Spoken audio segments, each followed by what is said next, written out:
Hello, this is an impromptu video from quarantine about chords formed by pairs of perfect fifths. It is the second take of a video which I accidentally deleted, so I'm going to muscle on with zero preparation to recapture the spark that made that since deleted video so special to me.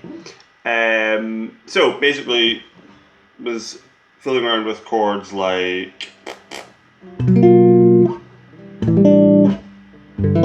kind of thing, and was looking at them and how they are all, these sorts of voicings are all formed by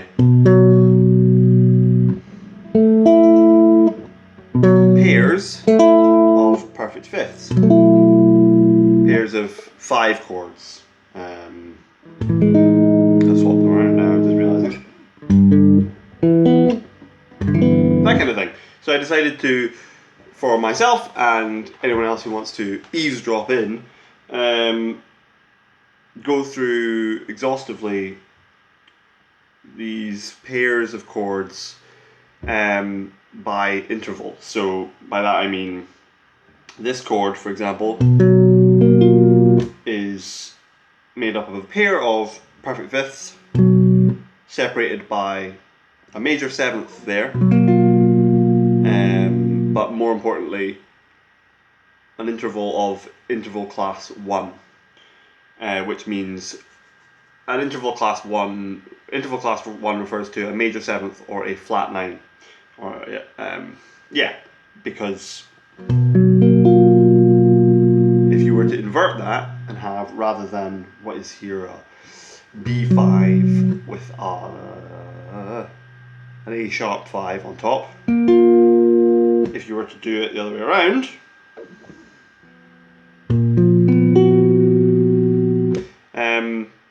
technically the same chord, just an inversion of it, and that's where the idea of an interval class lumping in, say, a flat 9 and a major seventh together, that's where that kind of equivalence comes from. Anyway, I'm talking a lot of shite. I didn't talk about this in the first video, but there you go. Sloppy seconds. So, starting in E, we're using E as our basis for all this because it's a nice part of the neck to use on certainly the 6-string bass. I do have 4-string versions of these chords as well, but they're all pretty, a lot of them are very, no, that's not even right. They're not very ergonomic. I might make another short video about that. So starting with E5 and F5.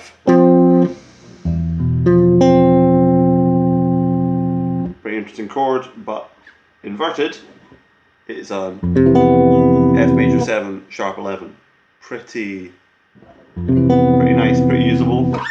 Next, interval class 2 chords. This one, E5 and F sharp 5.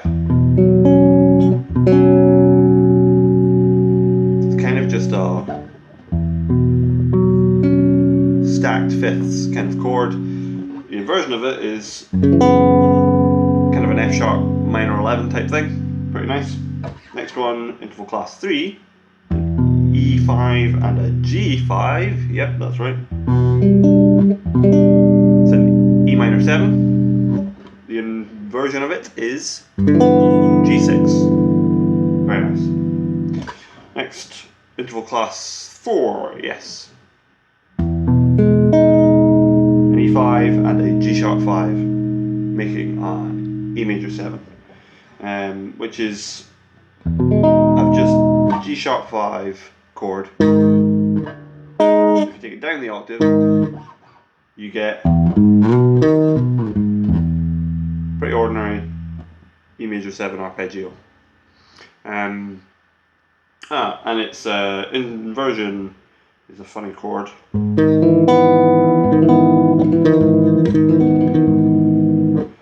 I suppose you might call that, I don't know if this is a chord name that anyone would really use, but you could call it a G sharp minor add flat 6.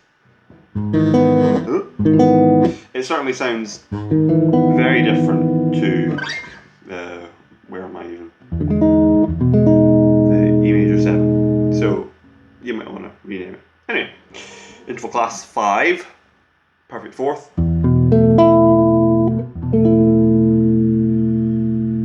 Kind of an E sus4, and the inversion of it is simply A5 add 9, or I don't know, is that an A sus2, something like that.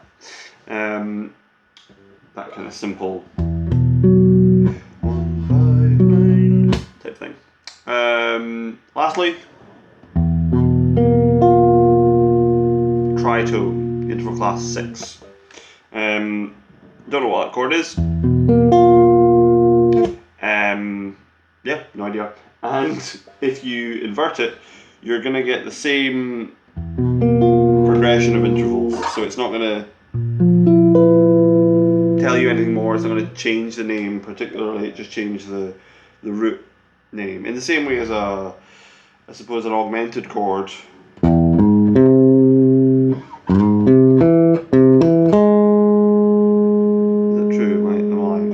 So if you invert an augmented chord, you kind of just get, in terms of sound and certainly shape on the bass, you get the same chord with a different root, and same with like diminished chords. Or I suppose like diminished seventh chords. So it's one of those chords.